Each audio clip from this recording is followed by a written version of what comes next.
Hello all. ఈరోజు మనం చాలా హెల్తీగా ఉండే వెజిటేబుల్ సూప్ తయారు చేసుకోబోతున్నాం. ఇది చిన్నపిల్లలకి, పెద్దలకి, డైట్లో ఉన్న వాళ్ళకి చాలా మంచిది.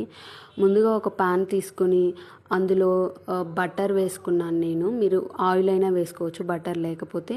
ఇప్పుడు సన్నగా కట్ చేసుకున్న వెజిటేబుల్స్ అన్నీ వేసేసుకోవాలి. మీ దగ్గర ఏవైతే వెజిటేబుల్స్ ఉంటాయో అవన్నీ వేసేసుకోవచ్చు.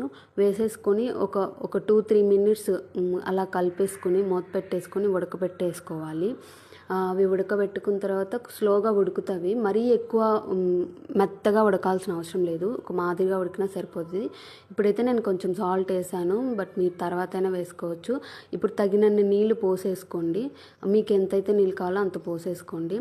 రాగి పిండిని మనం ముందుగానే ఒక బౌల్లో వాటర్లో కలిపి పెట్టుకుంటే చాలా ఉండలు కట్టకుండా ఉంటుంది మనం కలిపినప్పుడు.